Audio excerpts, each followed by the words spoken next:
this is Jimmy. Welcome back to the Jimmy's English storytelling session. Today, we will tell the story about chapter 11 of the Romance of the Three Kingdoms. In this chapter, we are talking about Lü Bu and Cao Cao had a very enormous fight. But before we begin, we would review a little about the last chapter. So, I think you will remember that in chapter 10, Lü Bu is about to catch Cao Cao, but Dian Wei used his 10 Henbas to kill 10 soldiers of Lü Bu, and after that, none of them dares to run to catch Cao Cao. And after that, when Lü Bu is prepared, he is ready to go, Cao Cao's army came, and they had just like, you don't even know who you're fighting with. You just go there and use your knife or sword and whatever, and they fought from like 10 hours. And then after that, Cao Cao is already safe because Cao Cao has already ran away. But anyway, so they still lost a number of army, and this is a terrible defeat. But Lü Bu is not just satisfied by this. He thinks that even though he has this kind of victory, it still cannot beat Cao Cao right to death. So he and his senior advisor Chen Gong, they came up with an idea. So they secretly sent somebody to Cao Cao saying that Lü Bu is such an evildoer, he always beats the soldiers, and now he is about to move to some other places, and only Gao Shun was inside. And then that mail center told Cao Cao that they would like to give the city Puyang to Cao Cao. Cao Cao would just need to attack, and they will be a planted agent inside the city. And when Cao Cao is actually there, when he sees a little white flag that says the character E in Chinese on it, Cao Cao is able to attack badly. Because, well, if they really see the flag, that means the planted agent inside is ready to do something. For example, set fire everywhere. That's usually what they do when they have a planted agent. They set fire, and then they kill the soldiers who keep care of the door, and then they open the door, and then others come in. That's what usually happens. So Cao Cao was very glad, and he said, "Oh yes, this is God to want me to beat Lü Bu." Well, I think that God wants Cao Cao to be beaten by Lü Bu. Otherwise, there won't even be this idea, you know? So Cao Cao was ready to attack when he was confused because so many flags right on the city, but not a single flag that's white and says the character E. But he looked over and over. Right, in the corner there is that flag. Cao Cao knew that this is going to work, and he started counting the soldiers to attack everywhere of the city, you know, just setting up ladders and trying to climb in, or probably like even trying to build, you know, they usually have those rivers that's around the city to protect them. They sometimes even try to build a bridge over that. So if they really can achieve this, then they can go straight into the city, you know. Right when this happens, the planted agent, well, we don't know if there's a real one, at least Cao Cao don't, but the city suddenly was on fire everywhere. And the bridge that used to connect the outside to the inside was pulled down. Cao Cao and all the other army ran in, just like they were mice who saw cheese. But when they were halfway in there, I mean halfway to the center of the city, not halfway in the city, they realized that fire everywhere, but not a lot of people. They realized in a flash that they were being tricked. And when they were going to run out, Lu Bu's army came. Cao Cao can hardly get out of it. Dian Wei, he was supposed to be beside Cao Cao, but when he killed so many people and ran out of the city and looked back, Cao Cao is gone! And then he killed right inside again. But anyway, he didn't find Cao Cao. But Dian Wei didn't give up. He just fought in there for ages. Dian Wei is one of those people who has a great loyal for Cao Cao, And Cao Cao, he was riding the horse and he was looking for the entrance when Lu Bu came from behind and beat on Cao Cao's head and said, "Where is Cao Cao again?" Cao Cao, well, this is actually a pretty smart but unusual reflex that usually when somebody asks, for example, X, where X is, then X would be either confusing, and even if you know that this is kind of an emergency, you will first hesitate for a while, or you may say, I don't know. But even if you do that, people will still suspect you. But instead of all those things, Cao Cao said, "There, with the yellow horse is him." So Lu Bu didn't even suspect him. He ran straight after that yellow man. And when he got him, he realized that wait a minute, you are not Cao Cao. Oh man, I got tricked. That man is Cao Cao. And when he got back, Cao Cao was already ready to find the entrance of the city and ran out with Dian Wei.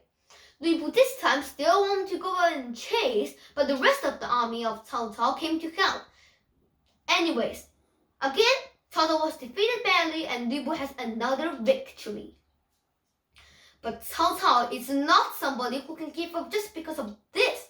When he came back, he laughed. That I just got tricked by some stupid man.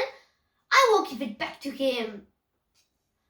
Well, you found something really interesting is that Cao Cao keeps laughing and Liu Bei keeps crying forever, For example, yet Cao Cao has already laughed one time, and later whenever he is tricked, well, he usually laughs.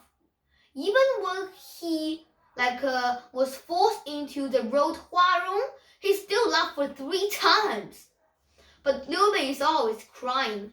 When he wanted Zhuge Liang to get out of the mountain, at last he cried. Liu Bei's secret weapon is just crying. Cao Cao said, here's the trick. I have a bone to pick with him, right? So, tonight, we will announce that I am dead. And you will really decorate like I'm dead. And so Lu Bu will believe it.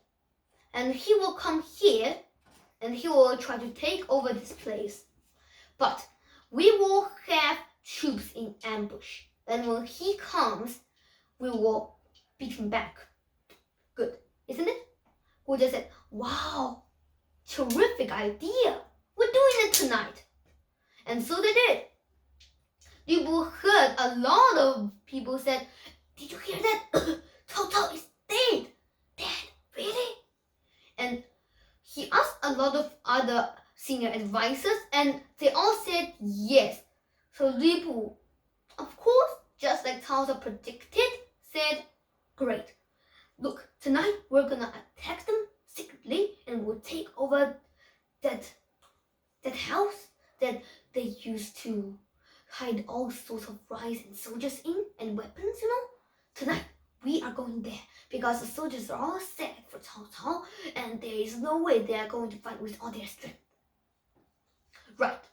So this is all in the prediction of Cao Cao. Lu Bu ran in and suddenly found that wait a minute. Nobody here. Oh no. We are tricked. Go, run. But too late. Troops in ambush has already ran out.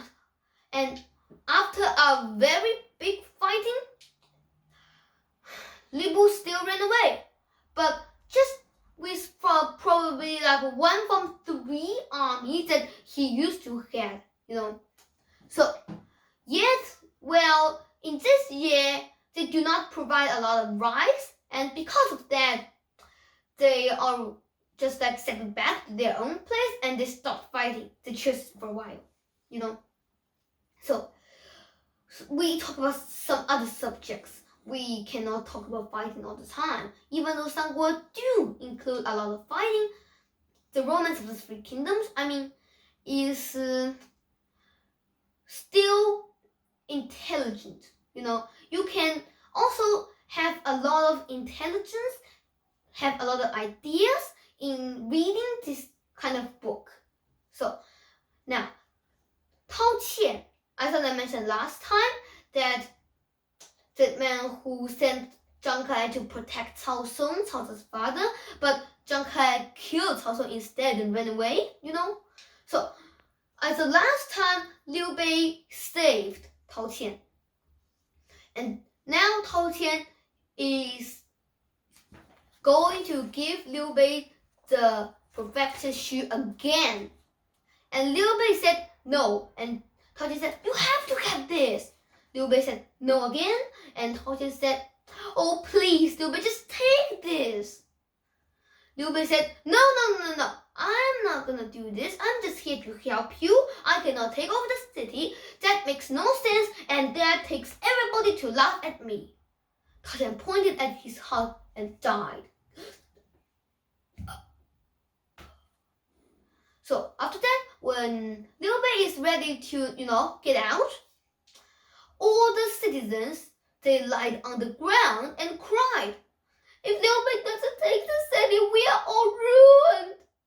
And also, Zhang Fei and Guan Yu, they remonstrated Liu Bei to take it. So Liu Bei finally agreed to take this Perfected Shoe. What a relief. I thought they were going to do this back and forth scene for a million times. Okay, the next scene. Lu Bu now is really an evildoer. When he is angry, he beats his soldiers. And now, Cao Cao was supposed to fight with Liu Bei, but one of his senior advisors called Xing Yu, he came in, and then he said, Xuzhou is not just somewhere that you can attack in one day. It has a lot of rice, it can support for many years, and yet Liu Bei takes over the Perfected Shoe, and all the citizens and soldiers will die for him. They will fight for him. They were willing to die for him, because now everybody believes in Liu Bei. What about you just go and change the object and go attack, those soldiers left from Zhang Bao and Zhang Jiao and Zhang Liang? I'm really impressed. They're still alive in chapter 12. And they are bad little soldiers. Anyway, Cao Cao agreed. And he ran fought all the way to the last home of these terrible soldiers. And right when they were about to win, some kind of very, very strong fighter, he came out, he killed a lot of the soldiers, and he got the rest of these bad characters into a cave. Dian Wei now came and yelled, Ahem! Are you also one of them? He said, no, but I've got all of them in the cave. Dian Wei said, why don't you give them? This man, we don't know his name yet, says, I will give it if you can win the sword from me. Dian Wei was furious, and he ran, and they together straight into fighting. And after 100 times of fighting, they still couldn't decide who wins. Cao Cao has an idea. The next day, he told Dian Wei to pretend like he lost and ran back. The third day, Dian Wei went and fought with Xu Chu again. Xu Chu laughed. This kind of lost soldier, dares still to fight with me? into attacking each other again, and they will pretend like he lost again and ran back. This man this time didn't think that Dian Wei is going to have any tricks, and he ran, and the whole people fell straight into the hole. All the soldiers ran up and caught him to Cao Cao. Of course, at last, this is a very good thing that this man finally agreed to work for Cao Cao, and gave all those Zhang Bao, Zhang Liang, and Zhang Jiao soldiers back. And then when Cao Cao asked his name, he says, my name is Xu Chu. I used to fight with those soldiers that I caught today, I used to exchange my horses and ox for their rice. And when I got their rice, I gave them the horses and the ox. But the ox and horses, they ran back. And right then, I did something amazing. I caught the tail of one very fat, strong ox and pulled him back for like 100 meters. Imagine that. You hold a tail of an ox and pull it back for 100 meters. I bet I can hardly ever move that ox. I may have been moved by that ox. You can imagine that. An ox has to be very heavy. You see, he has to have bigger strength than Dian Wei. So, the next thing everybody knew, still Lu Bu and Cao Cao, they never decided, just that Lu Bu wins, then Lu Bu wins the second time, then Cao Cao wins the third round, and now here comes round 4, Lu Bu versus Cao Cao. Yet, I thought I mentioned Lu Bu being an evildoer, and Cao Cao went straight ahead and attacked Yanzhou, the prefecture Yan. And Lu Bu was defending the city Puyang. And Cao Cao, he got a very, very nice trick. He took all his places, houses, rice in the woods. And this is a not very wet day. It's not raining at all. And Lu Bu said, what kind of soldier is this? Getting their house in the woods full of grass and other plants while it's not raining. I will set them on fire! And that is exactly what Cao Cao was. Lu Bu came in, set fire everywhere, and then realized again that he was being tricked. Oh no! And when he ran back to the city, Cao Cao has already took it over. What can Lu Bu do? Lu Bu just ran away. What happens next? You're wondering? I'm supposed to tell you, am I? No. But Nana Boo Boo on you, in your face, because I'm not going to tell you. Okay, that's me. I'll tell you. But you have to see my next recording. That's the rule. Bye, everyone. See you next time. This is Jimmy, by the way.